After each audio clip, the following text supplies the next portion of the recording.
Hi, my name is Peter Mears from Rendezvous Dive Adventures on the west coast of Vancouver Island. During the busiest fishing derby of the year, someone reported a humpback whale that seemed to be entangled in fishing gear and in distress. So, we headed towards the whale to check it out. We soon found the whale and needed to assess the situation. Okay, Mike, you can help me. Can you please see if you see any floats on the whale or any lines of that nature? Yep. Where do you see them? Right to the right of it. Is it close to the tail? One. Okay, Yeah, right one. on the tail. Right on the tail. There's a white one on the tail and another one followed just behind 6 feet or so. It was pretty disturbing to see the whale like that, all stressed out, slapping its pectoral fin on the water, and clearly the whale wasn't happy with the extra load it had picked up. We also contacted Tofino Coast Guard Radio in the hope that they could reach DFO, so they might come out and help us disentangle the whale. Rendezvous 1 and Paul from DFO, patch connected, go ahead. Okay, Paul, good morning. This is Peter. How are you doing? Good. Peter, how are you? Well, not so good. We have a fairly small humpback whale here, distressed. There's some float and potentially some netting attached to the tail end of the whale, although it seems like it's fairly loose from the tail over. Thank you, Peter. So are you on scene with the whale at this time? That is correct, Paul. Okay, great, Peter. What I'm going to do is I'm going to get up there ASAP and bring this tank here.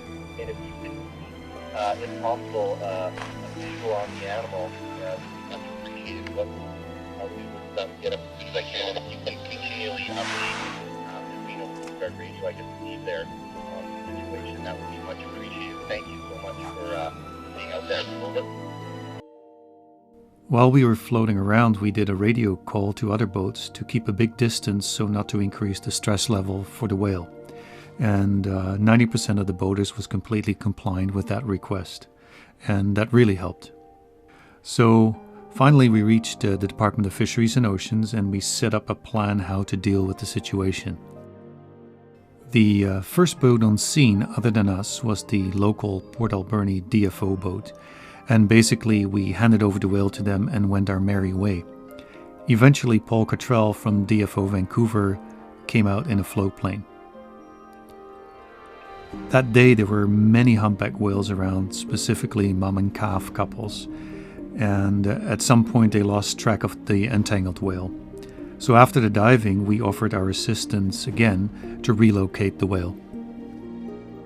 At that point there were 4 boats on the water. 2 from DFO, 1 from the lifeboat station at Banfield, and ourselves.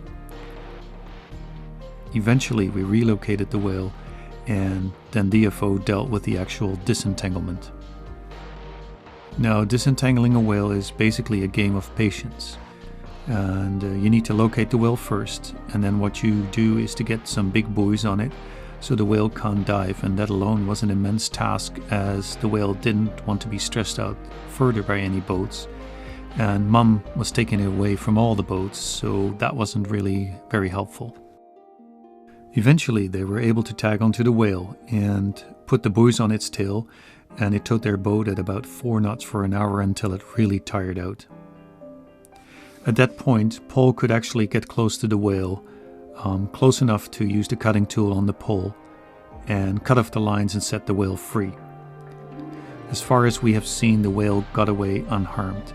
It did have a deep cut of the line into its blubber, but it wasn't a life-threatening injury, so that was good. And all in all, it took us about the entire day to get this done. As the humpback whale population is now recovering, these kind of things are going to happen probably more frequently. And we are in a kind of a good position living out here in Barkley Sound because we can locate these entangled marine mammals pretty quickly, call in the right people with the right tools and make sure that we minimize any impact of fishing gear or pollution on these animals.